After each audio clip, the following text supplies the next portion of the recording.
이경실 씨 얘기부터 해보죠. 네, 저희가 어제 말씀을 드렸을 때는 실루엣으로 처리를 네. 했었지 않습니까? 성추행 혐의를 받고 있는 남편, 모 개그우먼의 개그우먼. 남편이었는데 그 모 개그우먼이 바로 이경실 씨라고 직접 시인을 했습니다.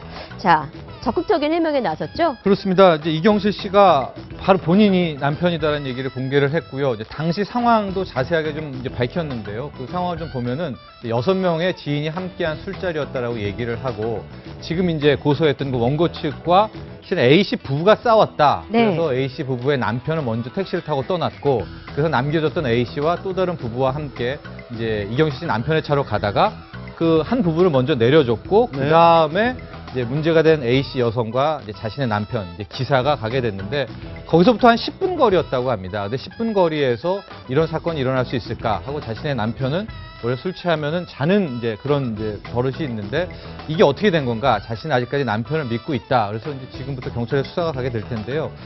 지금 이게 가장 쉽게 밝혀지는 거는 블랙박스입니다. 네. 요즘은 이제 밖에 아내가 다 찍히기 때문에 블랙박스만 보면 진실을 밝힐 수가 있는데 참 공교롭게도 지금 블랙박스가 아마 좀 고장이라든가 이래서 촬영이 안 됐다고 지금 나오고 있어서 앞으로 이제 이경실 씨는 남편을 믿는다고 했거든요. 네. 사태 추이를 지켜봐야 될 것 같습니다. 알겠습니다.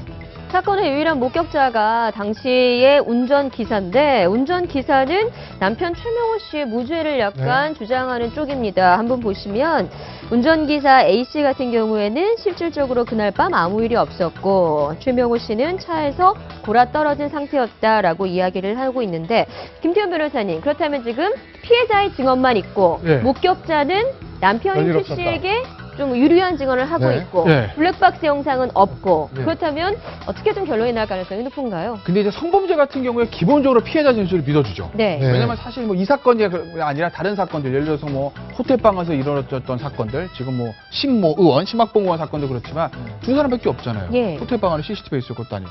기본적으로 피해자 진술을 최우선으로 둡니다. 그러니까 피해자 진술 얼마나 구체적이고 얼마나 합리적인가를 봐서 피해자 진술이 좀 이상한데? 말이 좀 바뀌어? 좀 거짓말인 것 같아? 라는 얘기들이 나오면 피해자 진술을 믿지 않게 되죠. 그러니까 지금 이 사건 같은 경우도 피해자의 진술이 나름은 구체적인 것 같아요. 처음에 이제 보도 나온 내용들을 보면 그걸 가지고 이제 검찰이 기소를 하려고 하는 것이고 그런데 이경실 씨 측은 그거에 반대되는 저 운전기사의 진술을 들이대는 건데 문제는 이경실 씨가 어제 그 보도자료에도 나왔듯이 물론 이런 얘기를 합니다. 그 목격자가 우리 남편이랑 굉장히 가까운 사람이기 때문에 뭐 안 믿어줄 수도 있겠지만 이라는 얘기를 하거든요. 네. 그게 이제 본인들이 가지고 있는 약점을 이제 먼저 파악을 하고 밝힌 거죠. 즉 검찰에서 봤을 때 야, 운전기사는 피해자랑 거의 동일 인물이랑 가족이나 마찬가지잖아. 네. 그럼 우리가 그걸 믿을 수 있을까? 이런 얘기를 하는 거고 왜 블랙박스가 안 나올까에 대한 아마 검찰은 의구심을 가질 거예요. 그렇다고 보면 글쎄 부인은 믿어줬지만 법원은 어떻게 믿을지 그거 좀 지켜봐야 될 것 같아요. 알겠습니다.